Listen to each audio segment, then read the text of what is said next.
Hello everyone, Banyuki here with another video. This time I'm talking about this CRT Apple Studio monitor, 21-inch that I just picked up from a recycling center.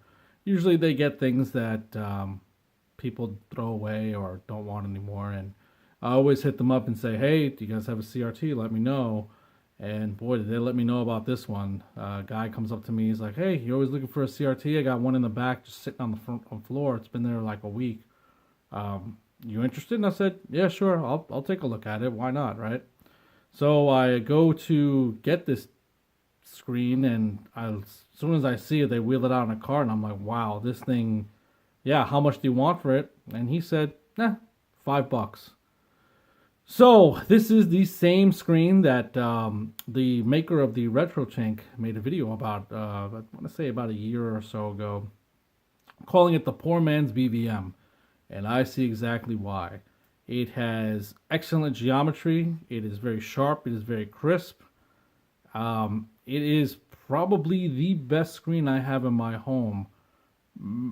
Probably even better than my OLED, and I'll get to it why it's better. This room, as you can see here, is a bevy of CRTs. I got a CRT there, CRT there, and of course I have the two CRTs behind me. So this room is kind of like an ode to the CRTs. I got 5 CRTs in this room alone, and this one pretty much destroys them all. It is a Sony Trinitron tube. I have a coworker of mine. He's big into Apple, big into Mac, and he used to work at a Mac store. And he was like, "Oh yeah, that was a $1,500 screen when they first came out." And sure enough, I looked it up, and yeah, it happens to be so. So we're going to take a look at what this thing can do on emulation. The highest resolution does is 1600 by 1200 at 85 hertz, and it looks incredible. I don't really have a good enough camera to show you on this phone how amazing this thing's going to look, but let's just do Street Fighter Alpha 2. Let's see here. Oh, well, it's not going to work without a cord now, is it? Let's get this going. Arcade MAME. I've been really trying to get everything going with MAME. I actually was working today on a Groovy MAME build, which I'll make a video later on once it's all finished up, and it looks like I'll get it finished up real soon. But here we go. And I'm telling you guys, the pictures that you're going to see can't do it Jenny justice. Trust me. Scan lines, I mean, I'm sure there's a way I can make it. I saw Mike Chi wrote that he had a 240p mode with scan lines, but I believe it was 240p and 120 frames. But this is just straight up gorgeous. I'm just using a plain overlay, and it looks amazing. I can't describe how amazing this looks right now because it looks incredible. It takes my breath away. I mean, it's better than an actual CRT because it looks cleaner. It's sharp. It's really, really sharp. That's what gets me about it is how sharp this screen is. It's also very bright. My buddy who came over, he actually owns a BVM, like an actual BVM. And he was like, holy crap, this looks good. And I think the biggest difference is because this can go up to 600 by 1200, you get a really nice high quality image, and it has pretty much all the pluses of high resolution, but it also has the pluses of CRT of having really inky blacks. And another reason why I consider this better than my OLED is because the motion blur is non-existent. It's just not there. I have Windows 10 hooked up to it, as you saw. I'm using a laptop that I have a docking station for. It's the Lenovo X1 Yoga first generation. The docking station does have VGA out, and what's nice about this monitor is I know the Apple monitors, the studio monitors, usually come with these proprietary connections, and this one's just a D-Sub 15. So I got lucky. And for $5, I mean, this is a score. I don't know what more I can say. People was talking to me, was like, man, you got a good life, man. And I was like, well, you got to take the chances when you can. So I definitely took the chance on this one. I mean, I was willing to pay $100, maybe $120 to get a nice flat screen monitor, 21-inch. I mean, this puppy is heavy. It's 90 pounds. But even with all that, I'm going to be honest with you.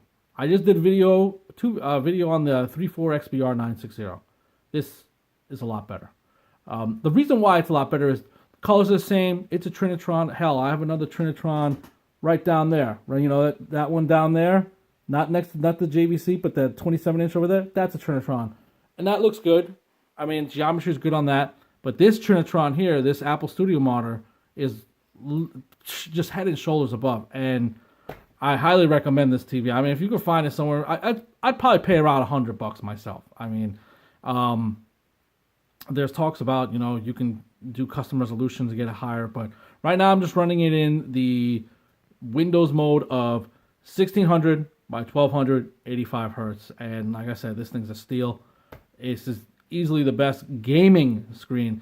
You know, obviously you have a 65-inch OLED next door, so you know I'm going to watch movies on that, or you know my 150-inch screen projector. But when it comes to gaming, I can't wait till Mister comes out with these cores, because remember Mister does have VGA out if you have the I/O board. So I might put it on this thing, or I might keep it on the JVC with YPBPR. It still looks good, but this thing is head and shoulders the best gaming screen I have in my home.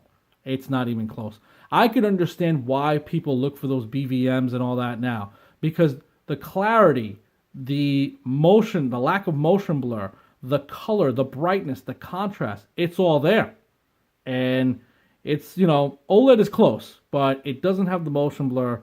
The contrast is definitely there, and the saturation is there, but then you also have to worry about burning. Well, CRTs can burn in too. Let's not forget that. But it is something I do worry about. OLED with playing 4:3 games on a 16:9, and the pixels. I mean, yeah, Rtings can show you a video saying that it's all right. You can do it.